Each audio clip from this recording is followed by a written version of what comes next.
everybody. This is James Lindsay. You're listening to New Discourses Bullets, where I discuss one topic from woke Marxism in kind of bullet point fashion so that you can understand it, so that we can beat it. Today, I actually want to talk about the class concept itself. Within Marxist thought, you're supposed to identify with your class. You're not supposed to identify as an individual, right? An individual is sublated, as the phrasing goes, into the class. So your class identity becomes the basis of your identity. This is the idea of class consciousness, or in kind of derivatives, we would have critical consciousness, feminist consciousness, anti-racist consciousness, or critical race consciousness, queer consciousness, and so on, which I think adequately explained is a Gnostic orientation, referring back to the ancient kind of heretical is not even the right word, evil, self-worshipping religion of Gnosticism, the cult religion of Gnosticism. Gnostic beliefs always make a cult. And in fact, that's what I wanted to communicate today, is that the class and this class identification is cult identification. And I want to talk about a particular feature that you actually see a lot, but it's important to understanding, for example, diversity and inclusion, of this class mentality, this class-based identification mentality. This is kind of why sometimes I refer to, you hear the term identity politics. I refer to this as sometimes identity Gnosticism, but it's not really identity Gnosticism.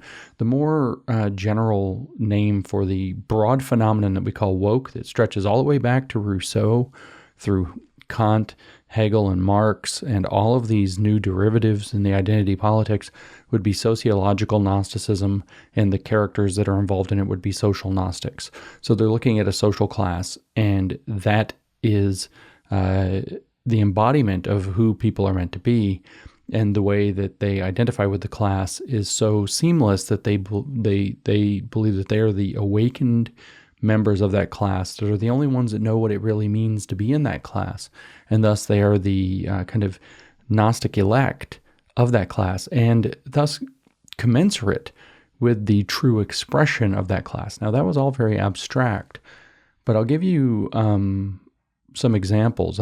I think this will make it a lot more palpable. And the first one I'm going to give, because it turns out they're really, really, really transparent with it here. It's everywhere in all of these different social Gnostic categories. It's everywhere, but they're really transparent with it within those portions of feminism that are really feminist Gnosticism. Now, to summarize really quickly, the Gnostic religion, the idea is that there is a evil force called a demiurge that constructs reality such that it imprisons people in this fallen material world. But if you knew who you were in reality as a spiritual being, you might be able to escape that fallen state and that imprisonment in your being. And what I've claimed in the past is that these social Gnostic religions or cults, including in this case feminism, but I'm not going to limit myself to feminism, actually put the spiritual aspect of life in the social environment. It's not I, but we that becomes the spiritual concept. This sort of idea that we're all one, or that the community is all one and that we're greater than ourselves through our community. This taken to kind of a bizarre sociological, spiritual concept is the location. So the powerful classes in society become this demiurge, this evil spirit or evil force, or the archons under it that will then contour your reality. And Marx, of course, called that contouring material determinism, and the woke call it structural determinism. So with the feminists, they're really, really bad about giving away the game. And what I'm trying to tell you is that what they're giving away is that they're Gnostics. Not all feminists are different. There are more types of feminists out there. When we were writing Cynical Theories, we tried to be thorough at first when we wrote the chapter on feminism and gender studies. And it turns out that even there were at least 26 was the number that we had arrived at. And I'm sure it's an underestimate. Completely different branches of feminist thought, most of which that don't agree with one another. So we boiled it down. Originally, we tried to boil it down to 3, but we couldn't. So we had to boil it down to 4 kind of broad strokes characterizations. And that was obviously not good enough.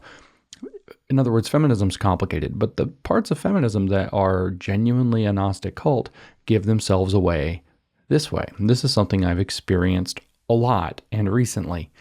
You'll say something like the feminists, blah, blah, blah, or very specifically, radical feminists, blah, blah, blah.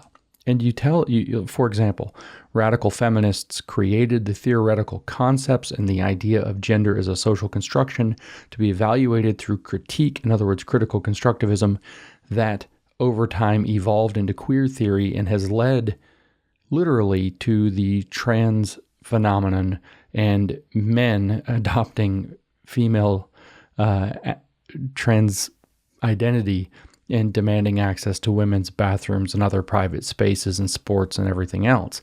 And so now I've blamed radical feminists. In fact, we could name a lot of the ones. In fact, if we did a thorough literature review, we could name lots of them. It's not that hard to do it, at least at the superficial level, all beginning with the sex-gender distinction pioneered and laid out in particular by Simone de Beauvoir, which I've put out in podcast form at length before. And so you say this very specific group of radical feminist academics did something that had these negative consequences, not just in the world, but specifically for women. And they will tell you that they're Gnostic and that they are the Gnostic elect of the class called women this way. They'll translate your use of the word radical feminists or feminists to women. And if you try to say, no, I'm talking about a handful of particular people, most of whom were women, some of whom were not, they will then translate that into women. They will say all women bear responsibility for this bad thing that's happening with trans men entering space as autogonophiles and so on. And that's not what you said. But it's not nothing that they do this. It's in fact very indicative of their mindset. You see, they are the ones who have the true consciousness of what it means to be a woman. They are the true spokespeople of women. So when you accuse feminists who have a form of gnosis called feminism, which is a secret saving knowledge that resists the demiurgic power of patriarchy and its tools of misogyny that are evil spirits that are contouring their lives, if you say that these Gnostics in any way whatsoever might be responsible for causing harm, instantaneously what they do is they speak up and they point out that when they hear feminists, they think all women, because they think they are the true representatives of the class. And this is actually what the woke or the social Gnostic cults do. They try to get you to identify with your class, and it doesn't have to just be feminists. I'm not picking on feminists here. The capital B Black, where Nicole Hannah-Jones from the 1619 Project, New York Times Magazine, came out and said there's a difference between being racially black and politically black with a capital B. What she was saying is that there are Gnostic elite awakened, or I should say Gnostic elect awakened politically black activists who happen also to be black, who have the true expression of what it means to be black. And I know that many black conservatives will immediately relate to this, and that many people have seen how black conservatives have been treated by this politically black cadre. You know, as Ayanna Pressley put it, black faces who want to be black voices, or brown faces who want to be brown voices. She didn't say it that way. She said we don't want any more black faces who don't want to be black voices, and so on. So what she's saying is that there is a Gnostic election that means that you truly understand what it means to be a member of your class. In this case, the so-called black community. In the case with feminism, women. Feminists are the true spokespeople for women, being representative of all women, because they are the elect among women who understand what it really means to be a woman, while all the other women have false or patriarchal or neoliberal consciousness, or they've subscribed to the wrong kind of feminism, like choice feminism or neoliberal feminism or something. Same thing over here with CRT. You have your awakened politically black, capital B Gnostics, and they are the true spokespeople for the black community writ large, because they're the ones who don't have false consciousness, internalized racism, race traitor attitudes. They're not, any number of these racial slurs like Oreos and coconuts, indicating or Uncle Tom's or whatever else, indicating that they've sold out or that they are black or brown on the outside and white on the inside, that they use. What they're saying is that they have false consciousness, willfully or not willfully, in fact, willful ignorance, as it gets used very frequently from the intersectional cult, is saying people who have heard the Gnostic salvific text and refuse it, people who have intentionally decided not to step into the cult, have willful ignorance of the cult's Gnostic doctrine, so they're not elect. And in fact, they're traitors, and they're not to be listened to, just like women who don't go along with feminism are gender traitors. But the elect, the capital B, politically black CRT activists that are the proper anti-racists, the feminists who have feminist consciousness, the queers who have queer consciousness that they've awakened to or woke up to or are just woke to, and so on. And with Marx, class consciousness, the people who realize what it means to be in the expropriated class, as they would put it, alienated from their true sense of selves and humanity, and thus from their work by the forces of capitalism, that these people are the ones who have the true voice, because they're the ones who are the Gnostics, who understand what it actually means to be in a class. So this is, in other words, those Gnostics are what I've said before, the inner circle of, or sorry, not the inner circle, the inner school, the people who have been enlightened to the meaning of the cult structure. The inner circle is probably above them pulling the strings and may not even believe in any of it. The outer school, however, are just the masses of people that they get to think this way, that they lure into thinking in terms of the class, that they lure into thinking in terms of their identity, and that their identity is forward. This is again why intersectionality, even though the infinite intersection of identities runs down to the individual, will never embrace individualism. It will always center you thinking of yourself as a member of this class and that class and that class and that class. And every time that you speak, you will speak as a member of that class. And if you're enlightened or elect in the Gnostic understanding of that, in other words, if you have a critical consciousness of your identity, you will speak from or with authority as to what it means to be that. And if you don't have that, you're not really part of the club yet. So you will see a seamless translation between, who counts as true women. Well, the feminists. Who counts as true blacks? Well, the capital B political black that Nicole Hannah-Jones was talking about. Who are the true sexual minorities? Well, the capital Q queers. That's who. The people who have queer consciousness awakened through queer theory, which is a Gnostic cult of human transformation and societal transformation. And this echoes all the way through the whole thing. Who are the true the true working class? Well, the true working class are not the workers themselves. They're, in fact, the proletariat that's been awakened to class consciousness by Marxism. And who are the true knowers? If we go into Paulo Freire's education theory, well, they're the people who actually understand the concrete conditions of their lives through a Marxist lens. In other words, they're the ones who've been conscientized, which is literally the word that I think is the precursor to woke. And so this structure appears again and again. So how is this relevant to things like diversity and inclusion? Well, being diverse means that you are diverse to the hegemonic status quo. But what that actually means is that you've adopted this. You are a member of the Gnostic elect of some social Gnostic cult, or maybe more than one through intersectionality. You have adopted that Gnostic view so that you can speak with authority as to what it means to say, as a black person, or as a black lesbian, or as a feminist woman, or as a woman, because those are synonymous when you believe in the cult. As a feminist and as a woman are synonymous when you believe in the cult. And you can speak with that authority that nobody else gets, because you have the secret saving knowledge that resists the demiurge and its evil spirit power that's permeating all of the world through systemic power dynamics like patriarchy, systemic racism, hetero and transphobia, or whatever, or heteronormativity, I should say, and transphobia.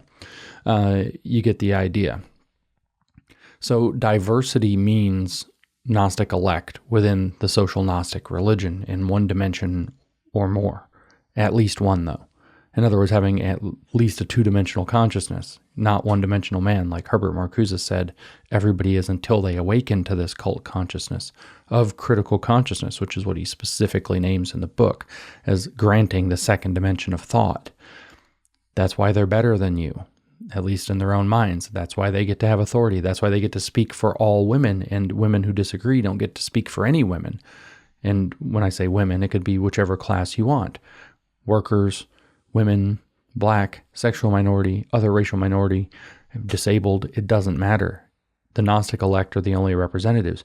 And the goal, the outer school, is to recruit as many people as possible to identify socially and emotionally with that identity category. Now, in general, the strategy is often that you're supposed to remember that your target's reaction is your real action. So by focusing on identity politics, say with race or sex, it's very easy to trigger people on the other side of this to think in terms of identity politics of race or sex.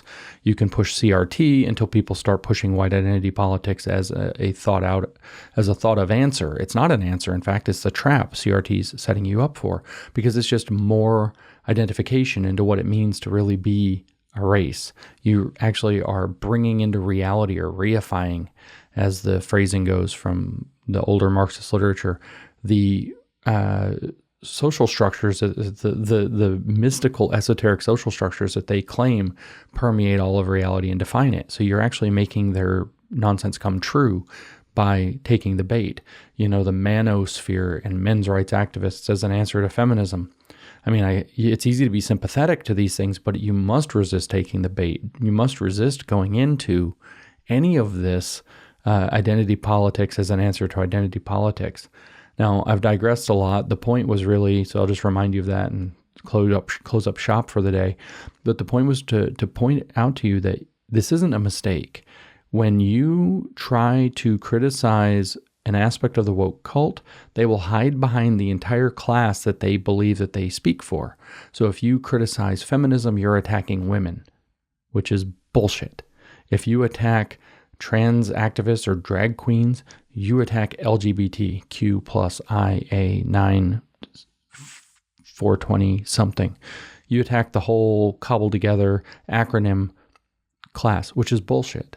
If you attack critical race theory, you dislike black scholarship, and you maybe are just a racist, you dislike blacks.